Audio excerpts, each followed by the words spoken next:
Why did they only do carbon-14 dating back then? Sturp clearly proposed a complete and more comprehensive testing plan.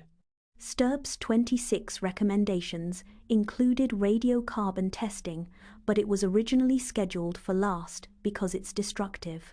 With pressure to get a definitive date, it became the first and only test. At the time, carbon-14 dating was widely considered the most reliable method. It measures the remaining proportion of carbon-14 in fibers and then converts that into an estimated age. So basically, living things take in carbon-14. When they die, that stops. What's left tells the time. That is a fair way to understand it. The Turin Workshop Protocol for Radiocarbon Dating, 1986. Drawn up at a Pontifical Academy workshop with 7 labs and the Archbishop of Turin. Do you know what it was meant to do? It was created to ensure reliable and unbiased results for the dating. The method is widely accepted, but it has limitations. So each rule addresses a specific risk. Multiple labs to avoid relying on one result. Multiple sampling locations to reduce local variation. 2 complementary dating techniques to limit methodological bias. Controls and blind tests to guard against contamination and human error. Exactly. Sounds thorough. How was the actual dating done in 1988? The Church ultimately chose 3 laboratories.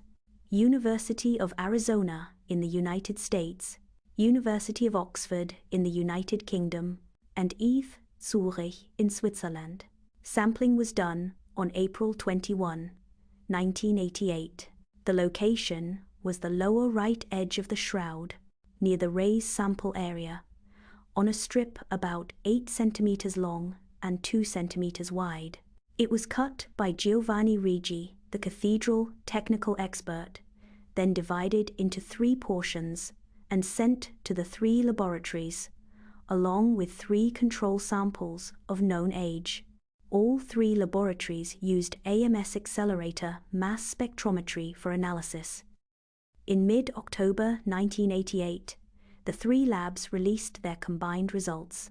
The dating range was from 1260 to 1390, with a 95% confidence interval. On October 13, the Church announced the results at a press conference. Media coverage followed immediately. The shroud was widely reported as medieval. The impact was immediate and far-reaching. Medieval forgery? Wait, did the 1988 dating really follow the Turin Protocol? The final execution followed only parts of it. 7 laboratories were originally recommended, but only 3 participated. The 2 dating techniques were reduced to just AMS. Multiple sampling points became a single edge sample. The control samples were distinguishable, and full blind testing was compromised. Statistical analysis was coordinated by the British Museum alone. Detailed pre-treatment and cleaning procedures were never fully published. So nominally, the protocol was followed, but key safeguards were not fully implemented. And Sturp wasn't even invited to observe the sampling. Yes, that's exactly where the controversy began. Although most accepted the 1988 results, some researchers questioned the sample, pre-treatment, and statistics. By 2000, Joseph Marino and Sue Benford combined historical records, fiber analysis, and imagery to propose a new hypothesis. They suggested the small sample used for carbon-14 dating in 1988 might have come from a medieval repair area. This became known as the reweaving hypothesis. A repair area? What evidence did they have? Marino and Benford obtained high-resolution photos of the 1988 sampling area and had multiple textile experts evaluate them blindly. Experts noted fiber structure, color, and weave that appeared different from the main cloth, more like a later patch. This was a key argument for the reweaving hypothesis, but it was not widely accepted in the academic community at the time. The controversy really escalated with Raymond Rogers. The Sturp chemist? Yes. He was a senior chemist at Los Alamos and an expert on fibers. At first, he opposed the repair hypothesis and aimed to disprove it, but after analyzing the samples himself, he completely reversed his position. What did he find? According to Rogers' papers, he examined 3 sets of materials: fibers from the 1988 sample area, stirp fibers from the main cloth, and the raised sample as a control. His analysis showed that the 1988 sample differed chemically from the main cloth. It contained Arabic gum, abnormal cotton content, residual vanillin, and fiber surface features consistent with dyeing or repair. So he ended up challenging the 1988 dating he once trusted? Yes. In his 2005 paper, he concluded that the sample came from a chemically heterogeneous area and could not represent the whole shroud. He was already battling cancer. And near the end of his life, he overturned what he once believed? For him, principle came first. He followed the data. Science is about evidence, not position. It was said that outside researchers had no access to the detailed raw data from the 1988 tests. Was that normal? Not always. In this case, the official reason was that, under the protocol, the raw AMS data were controlled by the organizers, and any release to outside researchers required authorization. The irony is that before the 1988 report was officially released, the media were already reporting the results. Zurich let a BBC crew in to film the whole process, while the church's representatives and others were turned away. And in London, a book called The Shroud Unmasked, citing internal data, was already on the presses weeks before the church even saw the results. The front door was locked for peer review. The back door was open for the press. Apparently, confidentiality was breached in practice. Isn't that a contradiction? Indeed. Those incidents do highlight a real tension in how the secrecy rules were applied. That's one key reason many scholars view the 1988 dating as less transparent than most archaeological projects of its kind. Science should let the data speak. Here, the conclusion was published first, while the original data could not be verified. Rogers' paper was like a bombshell. Did the organizers in the 3 labs respond to it? Almost not at all, until 5 years later there was a formal response. In 2010, Freya Waters and Jull from the University of Arizona published a paper in Radiocarbon, re-examining the remaining radiocarbon sample fragments. They used optical microscopy to inspect fibers for dyes, coatings, repairs, or contamination, but did not perform chemical analyses comparable to Rogers' methods. They reported no evidence of a repair area and almost no impurities, concluding that the sample was consistent with the main shroud and representative of the whole cloth. So this was meant to endorse the 1988 results? And Joel was a lead figure at the Arizona AMS lab back then, right? But Rogers had already passed away. Correct. Rogers died in 2005, so he could not comment or supplement the 2010 re-examination. Then did the controversy end? No. In 2017, Tristan Casabianca, an independent French researcher, led an international team. Using Freedom of Information laws, they obtained the original 1988 AMS data from the 3 labs. In 2019, they published a modern statistical analysis in archaeometry. What did they find? They used Ward-Wilson tests and Oxcal calibration tools to analyze the data. They examined consistency both between laboratories and within subsamples. The results showed the sample lacked homogeneity. Different labs, and even subsamples within the same lab, produced dating differences that could not be explained by random variation. Wait, even within the same lab? If you divide a single strip of linen, shouldn't the numbers be nearly identical? In a perfect experiment, yes, but the raw data showed otherwise. At Arizona, the measurements varied by more than 160 years. Their internal consistency was about 21%, far below the roughly 60% expected for a reliable test. To reconcile the results, the published analysis expanded the error margins. So when the numbers did not line up, the rules were adjusted? More accurately, statistical adjustments were applied to reduce the apparent inconsistencies. At Zurich, one raw measurement of 595 years was ultimately published as 679. A correction was attributed to a current-dependent effect, but the method was never fully documented or independently replicated. At Oxford, the results appeared more stable, largely because 5 measurements were averaged into 3. By enlarging the reported uncertainties, most of the internal variation disappeared from view. More importantly, the raw data indicated a relationship between the dates and the sample's positions. A 2020 analysis revealed a monotone spatial variation across the entire dataset. If the age depends on where you cut the cloth, then you are not dating the cloth. You are dating a gradient of something else. Correct.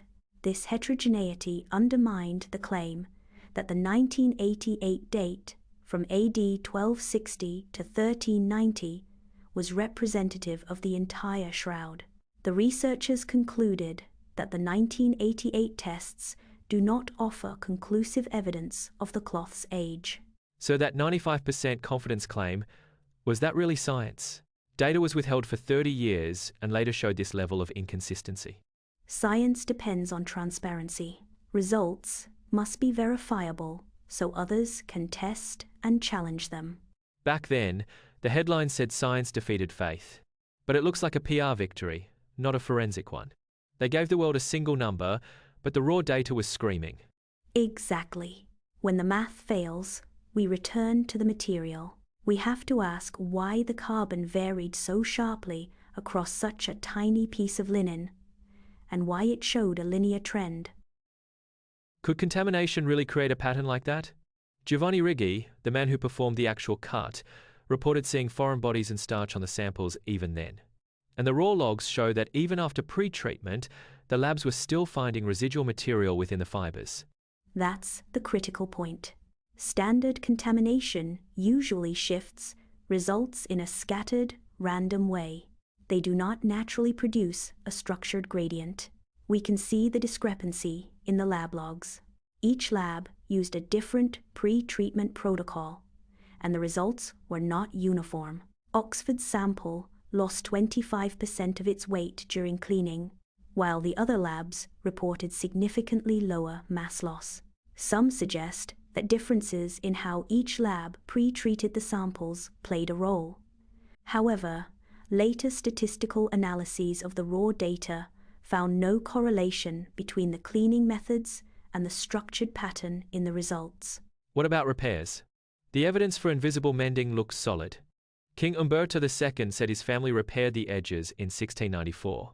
If they mixed medieval cotton with ancient linen, that would explain the raw date's gaps. But look at the gradient again. The outer edge, the corner, actually appears older, and the dates get younger as you move inward. If this corner was a 17th century patch, the newest material should be at the very edge. The pattern is running in the wrong direction. Your observation is sharp.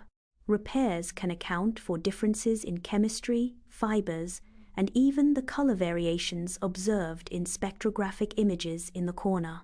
But why the gradient runs inward remains the missing piece. Was it a specific weaving technique? A thermal effect from the fire of 1532? Or ironing that drove the starch deeper into the weave? At present, there is no scientific consensus. Maybe there isn't a single explanation. If you have smoke, wax, starch, repairs, and inconsistent cleaning all affecting the same tiny piece of fabric, the sample becomes a puzzle within a puzzle. But no matter what, if the samples did not even agree with each other, they cannot represent the whole cloth, right? Here is the mainstream position. The sample was extremely small. AMS was relatively new. The results were statistically combined. Taken together, these factors are considered sufficient explanation. The official conclusion remains a medieval date. In the public eye, the shroud is a brilliant medieval icon. Solved. That's the word they use. But solved usually means the piece is fit. Here, the piece is only fit if you ignore the edges of the puzzle.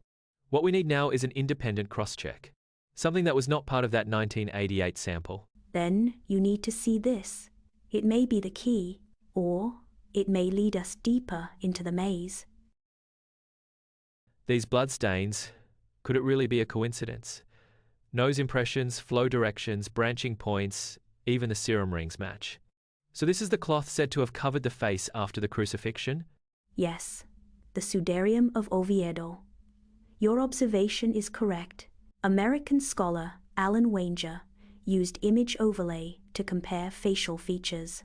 He identified more than 100 points of congruence, including puncture wounds at the nape of the neck. It's not just that the outlines match. Dr. Villalain, a Spanish forensic expert, led a team comparing the Sudarium and Shroud bloodstains. They studied nasal compression, branching angles, serum rings, and facial pressure patterns. The results showed high spatial and fluid dynamic consistency. The Sudarium was also reported to have the same AB blood type as the Shroud, though bacterial contamination might have affected the result. But the calcium spike in the nose area and the trace element patterns are really similar on both cloths. True. The Edis's team also found that pulmonary edema fluid was mixed with the blood in a 1:6 ratio, matching the asphyxiation profile observed on the Shroud. There are even reports that the pollen on both cloths matches ancient burial oils, particularly helichrysum. If that's true, it would suggest a shared ritual rather than random coincidence. What about the history of the Sudarium? When is it first recorded? The earliest confirmed document dates to the year 1075 and records the Sudarium chest being opened. It is preserved in the archives of Oviedo Cathedral. Traditional records trace the cloth to pilgrims in Jerusalem by the late 6th century. Chronicles from the 7th to 12th centuries describe its movement from Jerusalem to Spain. However, these sources cannot definitively confirm that it is the same cloth preserved today in Oviedo. Has carbon dating been done? What were the results? Radiocarbon tests were conducted in the 1990s and again in 2007. The measured dates cluster between 650 and 890 CE. Despite experimental and contamination uncertainties, the results are generally assessed as placing the Sudarium in the 7th to 8th centuries. So the earliest documented record we have dates to 1075. Traditions point to a time before the 6th or 7th centuries. Radiocarbon dating places it in the 7th and 8th centuries. But the Shroud's carbon dating indicates the late 13th century. And yet the bloodstains match so closely between the two cloths. That's puzzling. Exactly. Flow directions, pressure angles, and serum boundaries align remarkably well. These correspondences, together with the pulmonary fluid profile, are difficult to account for as coincidence or simple forgery. Something here doesn't add up. The blood evidence between the Shroud and the Sudarium aligns, yet the dating timelines show a gap of over 500 years. The 1988 data show a strange gradient. Neither repairs nor contamination seem to fully explain it. If I may speculate, what if these two cloths were present at the same event described in the New Testament, and something occurred there that we still don't fully understand? The text says the face cloth was rolled up and set aside, farther away. So whatever happened there may have affected it less. That could explain why the Sudarium appears older in carbon dating. It wasn't absent, it was simply less affected. Now consider the Shroud. The 1988 dating produced younger results, showing a clear gradient across the cloth. That too could relate to distance. Same event, same tomb, different distances, leaving different traces. If distance matters, it changes how we read all of this. It's a bold hypothesis. It is not directly testable, but it is logically coherent. Over the years, scientists have explored similar ideas. For example, physicist Thomas Phillips and other researchers proposed particle event models affecting carbon-14. More recently, nuclear engineer Robert Rucker simulated shroud radiation with MCNP, showing that a short, localized neutron burst could shift CE14 levels and produce spatial variation. So this hypothesis could be tested with multi-point carbon-14 testing, right? The 1988 test already caused controversy. Performing destructive sampling on the main shroud area is now nearly impossible. Are there other ways to approach this? Besides carbon-14, have other methods been applied to date this cloth? Yes. In 2022, the Italian National Research Council, led by Liberato De Caro, used wide-angle X-ray scattering to compare aging of linen fibers. The results suggested that the shroud fibers resemble first-century samples rather than medieval ones. This assumes similar preservation conditions, which cannot be fully verified. Earlier, around 2013, Professor Giulio Fanti combined FTIR, Raman spectroscopy, and fiber mechanics. The spectra showed early age features. Mechanical degradation suggested a range from the 1st century onward. The range is broad, but overall it does not match medieval linen. Even earlier, Raymond Rogers studied vanillin residues. The shroud fibers contained almost no vanillin. He judged the aging to exceed 700 years, possibly over 1,000. This evidence reflects chemical aging only, not precise dating. So what we know now is X-ray suggests it's too old for the Middle Ages, spectroscopy and mechanics say early, chemistry says vanillin is gone, but no method can pinpoint a precise year. Correct. The studies are independent, but all contradict the 1988 medieval dating. Although they share limitations, small samples, unverifiable environmental assumptions, and methods not widely accepted. I wish we could do a full STURP-style analysis again. That's no longer possible. Setting aside Vatican permission, the 2002 restoration eliminated many testing opportunities. Eliminated? How exactly? The restoration removed old patches and backing, cleaned dust and carbonized fragments, and added new backing to reinforce areas damaged by fire. These steps were intended to protect and stabilize the shroud. They vacuumed and used weights to remove wrinkles? It sounds like a major intervention. Did anyone say anything back then? Well, it was a confidential mission authorized by the Holy See. The public didn't know until it was finished. During the process, the shroud actually expanded by several centimeters in length. So the original conditions for microsampling or chemical analysis are gone? Exactly.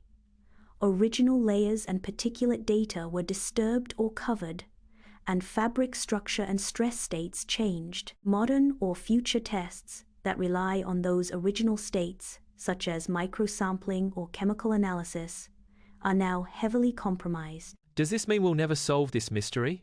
Even after the 2002 restoration, comprehensive experimentation is no longer feasible. Yet, the alterations do not erase the information preserved in the bloodstains. They are silent witnesses. They have no voice, but in every vein, every impression, they tell the story of the scene.